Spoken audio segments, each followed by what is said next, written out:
Hey guys, how's it going? It is Gina with Impressive Glow Spray Tan and Spray Tan Trading, where my ultimate mission is to help women, moms, single moms build a side hustle as a spray tan technician and become financially independent in the process. So I've had a lot of you guys reach out to me about business advice, and honestly, I love the business part. I'll be really honest. I love strategy.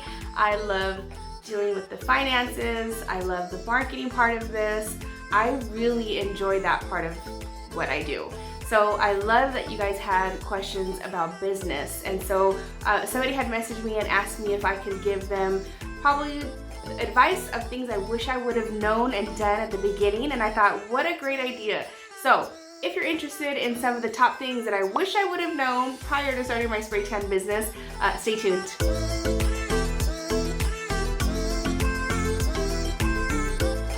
All right, guys, so some of the business policies that I wish I would have, not only one, I wish that I would have initiated at the very beginning. I wish that some of these that I did try to initiate, I would have stuck to them.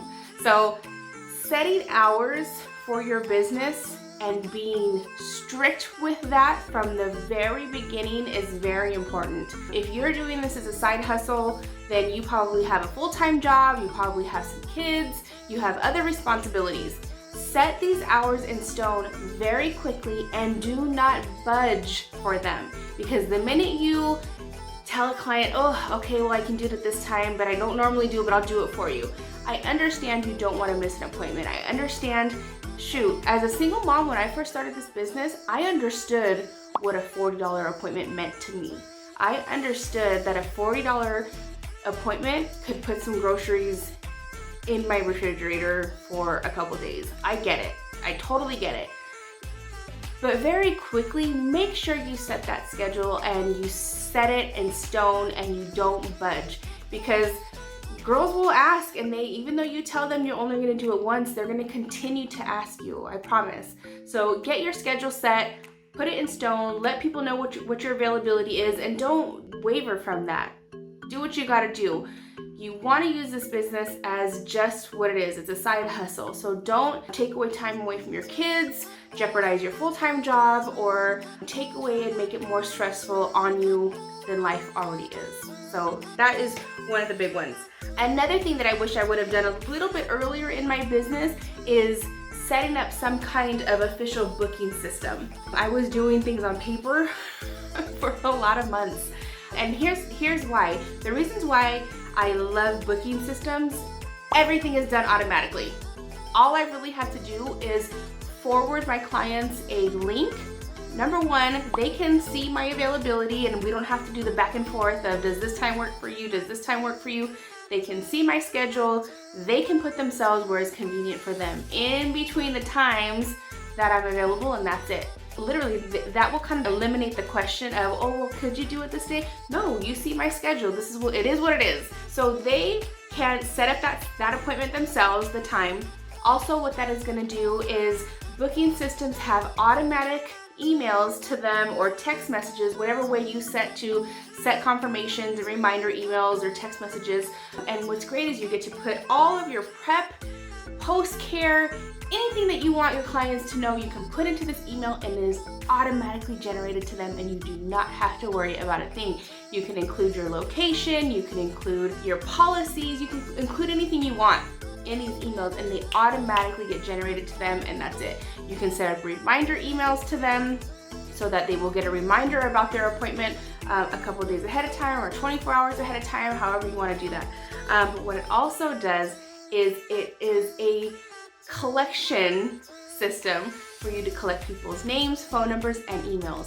As you get going in your business, and if you want to set up like newsletters, or if something changes in your business, or if Instagram goes down, you will have a way to contact your clients and let them know where you are, what you're doing, and give them all the information if something happens. So it is a great way to collect your client information. You want to have that, because an email list, as old school as email lists sound, It is super important to have, and I learned it the wrong way, and I didn't have enough email information for the first 6 months of my business. So set up an official booking system, set something up to where the less work that you have to do in terms of getting your client ready for an appointment, the better, okay? Another thing that is really good to set in stone is for you yourself to set up your response windows for when you return text messages, reply to DMs, reply to emails. Only respond in the time where you know you can sit and you can have the time to think about what you want to say to your clients and be in that moment, right? So it is, and I'm so guilty of it. We are multitaskers, we are women. We want to do this all the time. It's fun, you start making money, you get excited, but if you don't set those parameters for your response time and you are trying to respond to all these things in the midst of cooking dinner, doing laundry, helping your kids with homework, because I have done it, it gets old very, very quickly, and the burnout is real, I promise. It's all fun and games at the beginning because you just set up a business, but it can turn into the ultimate stress very, very quickly. So you yourself need to set up response times. You know, am I going to use a half hour of my hour-long lunch break to respond to morning messages? Am I going to wait until, 9 to 10 o'clock at night when my kids are asleep? Set up that time, like those block schedules people use for like entrepreneurs when they, when they're going to do certain things. Set up something like that and stick to that. Because it's very easy to get carried away with your new business, and honestly it's why so many people stop doing their business, because they overwhelm themselves. So set up those times, your response times, and stick to them. It's super, super important. Cancellation policies. It is the biggest business policy you need to set up. At first, when I first started my business, and literally the first year of my business, I did not have a cancellation policy. If people canceled 3 hours before their appointment, they canceled 3 hours before their appointment. I was so scared that I was going to upset somebody, or I was going to be that harsh business owner that's like, well, then you owe me 50% of your appointment. It only took about 3 clients that no-showed to an appointment for me to get over that. I suggest you do it sooner. So, cancellation policies. Well, here's in terms of, I don't require deposits for my clients to book an appointment, but through my booking system, they are required to enter in a credit card, and all that does is hold an appointment. But also in my policies, when they're booking through my booking system, they are made aware that if they don't cancel within 24 hours, they will be charged 50% of my appointment, and if they just completely no-show to that appointment, they will get fully charged for that entire appointment. This is a side hustle for me. I only spray tan at night from about 4:30 in the afternoon to about 7 at night. I have a very big following in terms of spray tan clients who want to come in and see me. If I lose an appointment during that time, it's a big deal. So somebody's going to be responsible for my time. My time is what people are paying for. So if you don't come, it got very easy to say, my time is valuable, please respect it. Because it's very easy for women to get comfortable disrespecting you in terms of time, of your time. And it's just not okay.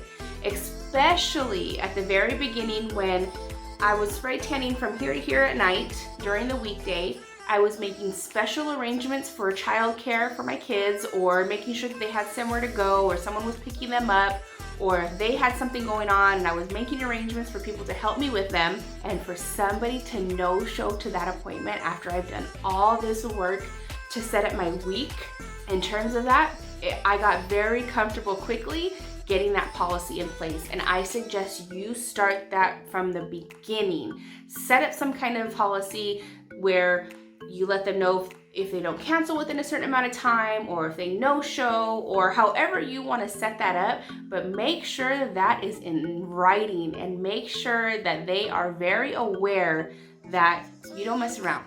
We are business women. We are here to make money. We love women, but we're making money. That is what we're doing. And so if you're causing me to miss appointments because I've set aside a time for you, now I'm losing money, and that's not okay with me. So get that into place very, very quickly. And my last one is super simple. I offer gift certificates for women, packages, and you have to have a policy for that as well. They can't be open-ended. I learned that very quickly. I had a girl buy a spray tan package for Mother's Day through my website. She never really contacted me, and a year later wanted to redeem that. And so, yes, of course, I want her to use it, but I want them to have a sense of urgency to use it. I don't want it to be so far out in where they just come and I'm having to, hold an appointment for something that was paid a year in advance. Yes, you're getting paid for it, but you want to set some kind of policy up for that as well. A limited time of when they can use that gift certificate, who can use it, because that happens too. If you do like a bundle package, or if you do like a 2 spray tan for $50, my policy is only one person can use that. You can't, because I give you a discount on that. I want the same person to be using that. So do all the research you want in terms of what your policy is for gift certificates and packages. But these are some of the business policy suggestions that I have that I wish I would have implemented and stuck to from the very beginning of my business. So I hope this helps you guys. Don't forget, I offer online and one-on-one training in Southern California. If you are interested in starting a spray tan business, if you have questions about starting a spray tan business, please don't hesitate to message me, get in contact with me. All my information is going to be down here in the description box. Don't forget to subscribe. I love doing these videos. They are so much fun. Thank you for the suggestions on some of the content that you guys want to see. That really does help me out to know what you guys want. Continue to do that so that I can get you guys some information in the future. So I hope you guys have a great day. I will talk to you soon.